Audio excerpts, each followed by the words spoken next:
Iryna hadn't seen the village in 17 years. Not since the funeral. Not since she promised herself she'd never come back.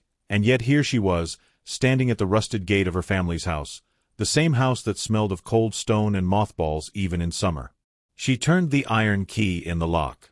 It fought her, like the door itself knew she didn't belong here anymore. When it finally gave way, the hinges let out a sigh that echoed through the empty rooms. Inside, dust danced in the pale evening light.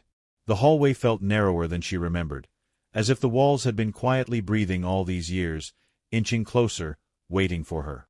She dropped her bag at the threshold. The floorboards creaked under her weight, greeting her with reluctant familiarity. In the kitchen, a calendar hung on the wall, June 2008, forever marking the year she left.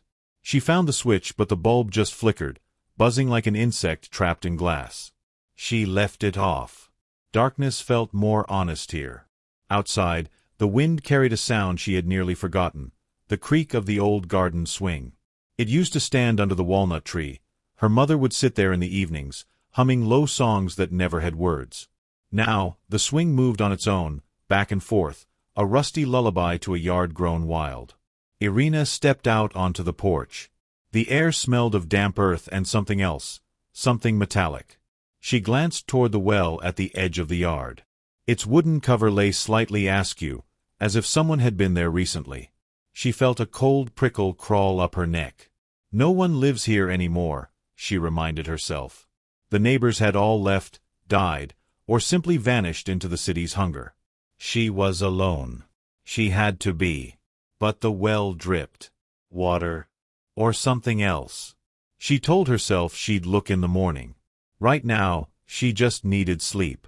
One night here, maybe two, and then she'd find a buyer and finally close this door forever. Inside again, she dragged her old mattress to the living room. It smelled of dust and dry grass. She lay down, shoes still on, staring at the ceiling. Tiny cracks crossed above her like veins, splitting off into secret directions. Somewhere, deep in the walls, the house creaked, as if it were whispering to itself that she was home. Iryna closed her eyes. For a moment, she thought she heard water dripping, and something like a voice, too soft to understand. Then the dark took her. Iryna woke to the sound of something scratching against the window. Morning light seeped through the dusty glass, weak and gray. She sat up too fast, her neck aching from the old mattress. For a moment she didn't know where she was, then the smell of damp wood and stale air pulled her back. The village. The house. The promise she'd break again and again. She pushed herself up and crossed the living room. The window rattled once more, but when she pulled the curtain aside, there was nothing there. Just the overgrown yard, the swing unmoving now, the well still gaping open at its edge. Inside, the silence hummed around her. She moved through the house, tracing her fingers along the old wallpaper, cracked and curling at the corners like dried skin. Her mother's bedroom door stood ajar. She hesitated, then pushed it open. The room was exactly as she'd left it. The bed made. The dresser covered in yellowed lace. A mirror propped in the corner, its surface so dusty it showed nothing but the shape of her own shadow. On top of the dresser lay a wooden box. She didn't remember it. Or maybe she had forced herself to forget. She lifted the lid. Inside were old letters, pressed flowers, a child's red hair ribbon, and at the bottom, an old black-and-white photograph. She held it closer. It showed her, maybe 5 years old, sitting on the porch steps with her mother behind her. Iryna's face was half-turned, a smear of jam on her cheek. Her mother's hand rested on her shoulder. But in the far corner of the photo, near the walnut tree, a shape stood in the shadows. A figure, too tall to be a child, too thin to be a man. Just watching. She frowned, running her thumb over it. Maybe a smudge? A trick of light? She didn't remember anyone being there. A soft knock echoed through the house, so gentle she almost thought she imagined it. She turned, holding her breath. Silence. Another knock. This time from the back door. She set the photo down, pulse hammering in her throat. She crossed the creaking hallway and opened the back door a crack. No one. Only the yard, the wind in the grass, and at her feet, lying on the old stone step, a piece of frayed rope, tied in a tight knot. She crouched, touched it. The rope was damp, smelled faintly of earth and iron. She glanced around, but the yard was empty, and the swing, still, had not moved. Iryna closed the door slowly, the knot clenched in her fist. Somewhere, deep in her mind, a memory stirred, of her mother's voice whispering warnings she could no longer quite hear.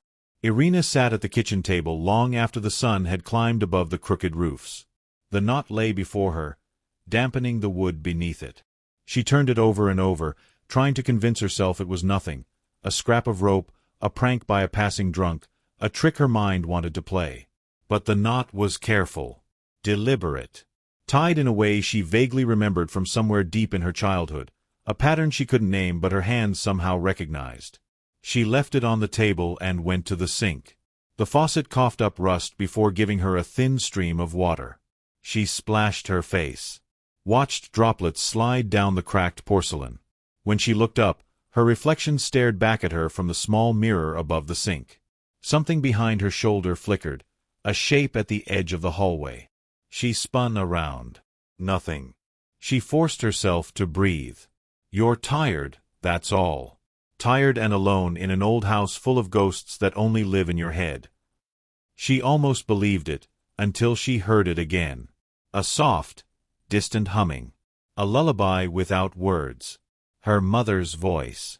She found herself walking, barefoot, across the cold floorboards. Through the hallway, past the old living room. The humming grew clearer the closer she got to the front door. When she stepped out onto the porch, the yard lay empty under the midday sun. But by the gate, she saw it. Another knot. This one was tied to the iron latch of the gate. The rope frayed but the knot itself perfect, coiled tight as a secret. She crouched, touched it.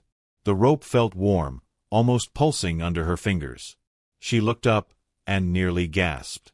On the road stood a man. Old, thin, wrapped in a heavy coat despite the warmth. His hat shadowed most of his face, but she saw the sharp line of his mouth, the pale glint of his eyes. He lifted one hand in a slow, hesitant greeting. Iryna straightened. "Who are you?" she called out. The man didn't move closer. He pointed at the knot, then at her, then slowly tapped 2 fingers against his temple, as if to say remember. She stepped off the porch. But by the time she reached the gate, the old man was gone, swallowed by the bend in the road and the whispering fields beyond. Only the knot remained. Iryna untied it. The rope unraveled too easily, leaving her with nothing but loose strands in her hands. Somewhere, a crow cawed in the walnut tree. Inside the house, the humming stopped. And Iryna knew, the village hadn't forgotten her. It had just been waiting. That evening, the sky hung low and heavy, the air thick with the smell of distant rain. Iryna sat on the porch steps, the 2 knots, or what was left of them, coiled beside her like shed skins. She hadn't planned to stay another night. But the village made it too easy to delay, to sit and listen to the silence that wasn't silence at all. A faint shuffle made her look up. At the gate, leaning on the crooked fence, stood the old man from the road. Closer now, she saw his coat was patched with pieces of different fabric, stitched together by an unsteady hand. A wool cap hid most of his thin white hair. His eyes were pale, almost colorless, but alive, sharply alive. He nodded at her. "Evening." Iryna hesitated. "Do I know you?" The old man's lips twitched into something like a smile. "Everyone here knows everyone. Or did. Before you left." She stood. "Who are you?" "Marco. The old ones called me the Elder. Now I'm just Marco. You're Iryna, Paulina's girl." The name stung like a slap. "You knew my mother?" Marco ignored the question. His gaze dropped to the frayed rope at her feet. He tilted his head. "You touched them." Iryna folded her arms. "Someone left them for me. Do you know who?" Marco chuckled, low and rasping. "No one leaves the knots. The knots leave themselves." She stared. "What does that mean?" He shifted closer, boots crunching on the gravel. Up close, His skin looked like dry bark, mapped with tiny scars. This land remembers. We tie what we can't hold in our heads. Regrets. Sins. Secrets too heavy to bury proper. The knots keep them asleep. Iryna felt her pulse spike. And if someone unties them? Marco's cloudy eyes fixed on hers. Then you better want to remember. A gust of wind rattled the walnut branches above them. Marco's eyes flicked toward the well. She's restless, he murmured. Who? Iryna asked, but he didn't answer. He turned away, hitching his coat tighter around his narrow shoulders.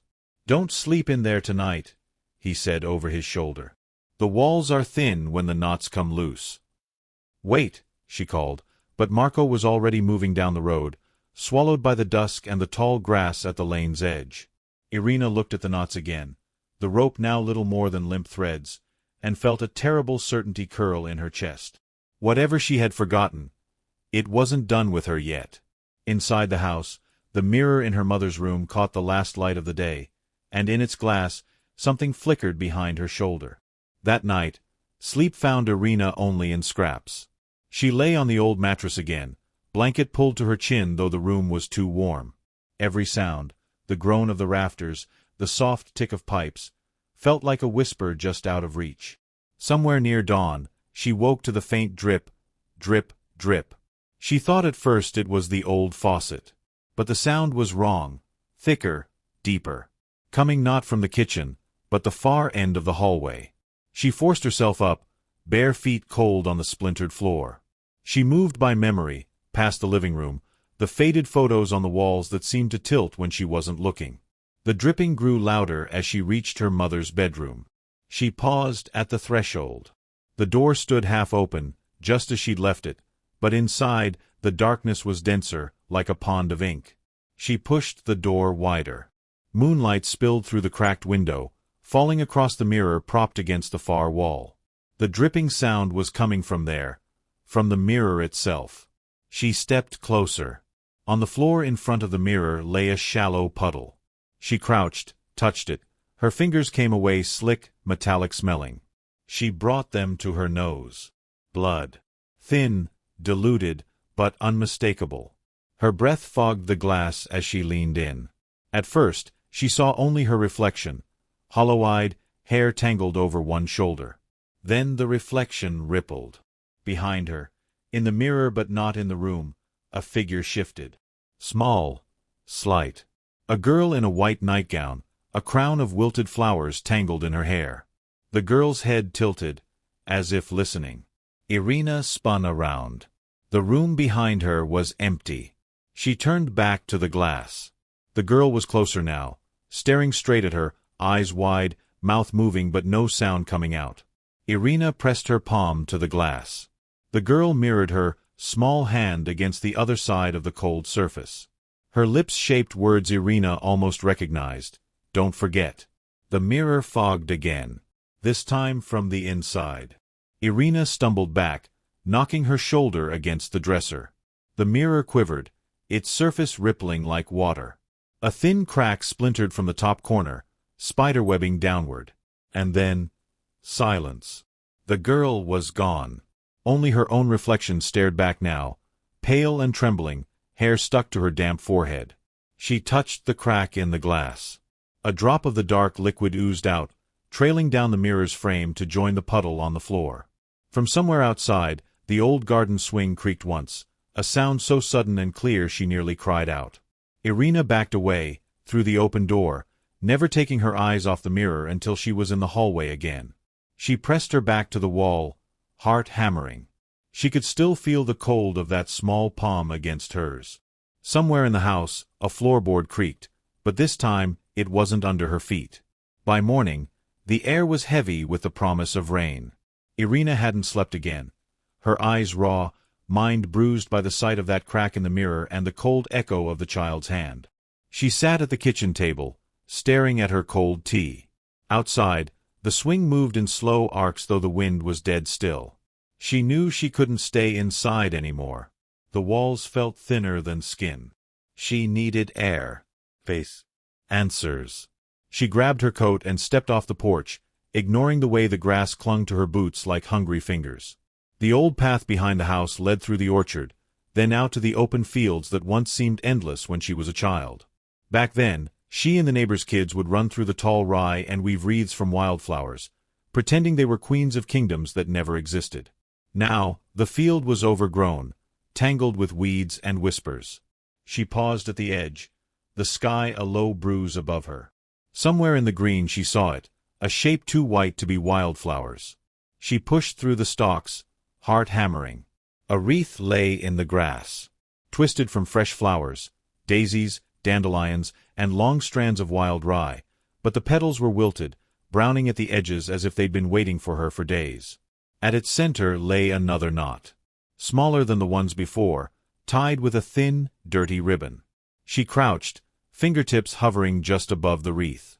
A memory stirred, vague, sharp, cutting through the fog of forgotten years. Her mother's voice. If you find the crown, don't wear it. Don't let it know your name. She reached for the knot, then froze. A soft giggle drifted through the field. Iryna jerked upright. Between the stalks, just ahead, a flash of white, the back of a small head, a crown of flowers woven tight. The girl from the mirror. Iryna called out, her voice hoarse. Who are you? The girl didn't turn. She slipped deeper into the green. Iryna pushed after her, branches snagging her sleeves, the tall rye scratching her skin. The laughter danced just out of reach, always ahead. The girl moved lightly, impossibly quiet. When Iryna stumbled out of the tangled growth, the field opened into a clearing she didn't remember. At its center, an old stone well, older than the one by her house. Its mouth was covered with rotting boards, bound with rope wound in spirals like sleeping serpents. The girl stood beside it, pale, barefoot, her wreath crooked on her tangled hair. She lifted one finger to her lips, shoo, then pointed at the well. Iryna stepped closer. The girl smiled, a sad, broken smile, and faded into the air like mist in morning light. Iryna was alone again. She moved to the well, knelt to brush away the damp boards. Beneath them, the darkness gaped, deeper than she could see. She strained her ears, and heard it. A dripping sound. Slow. Endless. Something shifted in the dark below, and she swore she heard her own name whispered back to her. The house felt colder when Iryna returned.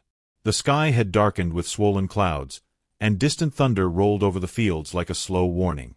She sat in her mother's room, the cracked mirror leaning silently against the wall. The images from the field haunted her, the girl, the well, the whisper of her name in the shadows. Desperate to make sense, she opened the wooden box on the dresser again. Letters, photographs, old ribbons, all relics of a past she'd tried to forget. One letter caught her eye. The ink was faded, but the handwriting was unmistakable, her mother's. If you find this, it means the knots have begun to loosen. Remember the stories I told you, even the ones you wish to forget. Our family's past is tangled, but the truth lies beneath the roots, in the water and the earth. Iryna's hands trembled as she unfolded the fragile paper. She closed her eyes and let the memories wash over her.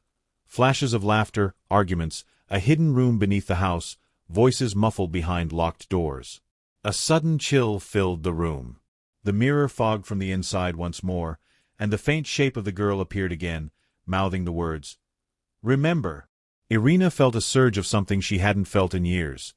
Fear, yes, but also a strange resolve. She stood and grabbed the rusty key from the box. It was old, heavier than the one that opened the front door. Her heartbeat quickened as she moved toward the floorboards near the fireplace, the spot she'd always avoided. With a deep breath, she inserted the key into the small, hidden lock and turned. The boards creaked open, revealing a dark staircase winding down into the earth. As she descended, the air grew damp and cold. Water dripped somewhere below, echoing through the stone walls. At the bottom, the faint glow of candlelight revealed a small chamber, walls lined with strange symbols and countless knots of rope hanging like trophies. A voice whispered from the darkness, "Welcome back, Iryna. The knots have waited for you." The chamber beneath the house breathed with ancient secrets. Iryna's footsteps echoed against the cold stone as she stepped deeper inside, her eyes adjusting to the flickering candlelight. Ropes of all sizes hung from the walls, each tied in a unique knot. The air smelled of dust, earth, and something metallic, like old blood. A sudden breeze stirred the ropes. The knots tightened, then loosened, as if alive, shifting in slow, deliberate movements. Iryna reached out, her fingers trembling, and touched one knot, rough and thick. The moment she grazed it, a rush of images flooded her mind.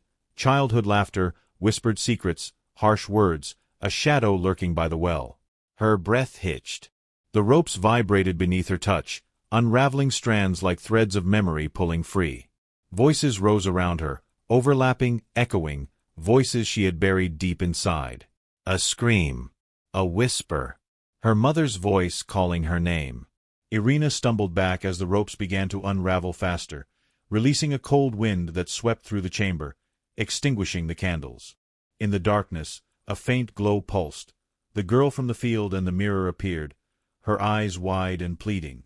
"Remember," she said softly.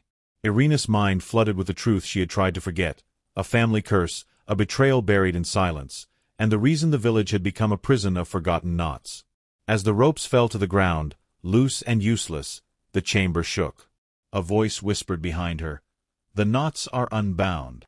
Now, you face what was hidden." The cold air pressed against Iryna's skin as she stepped toward the well at the edge of the yard.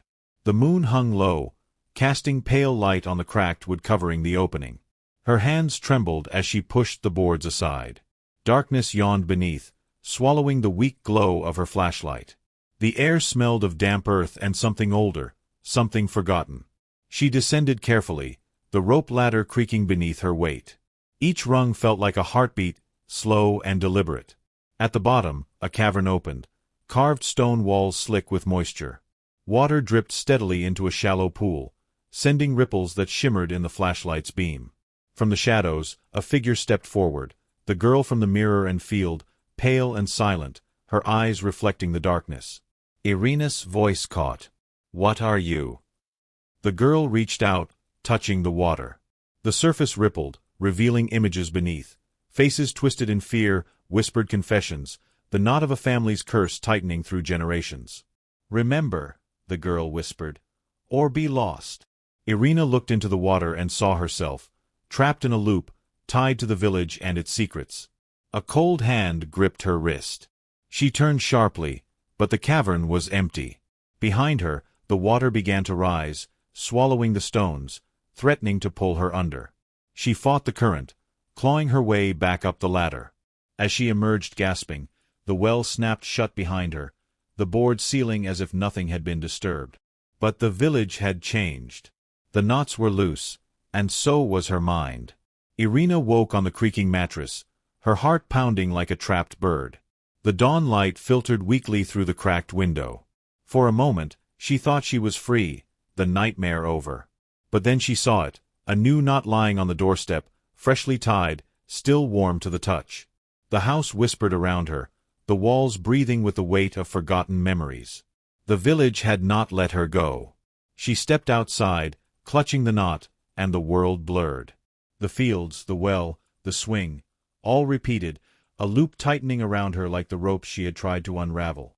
Faces appeared in the mist, the old man Marco, the girl in the wreath, her mother's voice echoing warnings she could no longer ignore. Iryna realized the truth. This was no accident, no mistake. The village, the knots, the memories, they were part of her. A chain she couldn't break. And as the first tendrils of twilight curled around the village, she heard the soft, haunting voice once more. "Remember, or be lost." She took a deep breath, tying the knot in her hand tighter. The loop had begun again.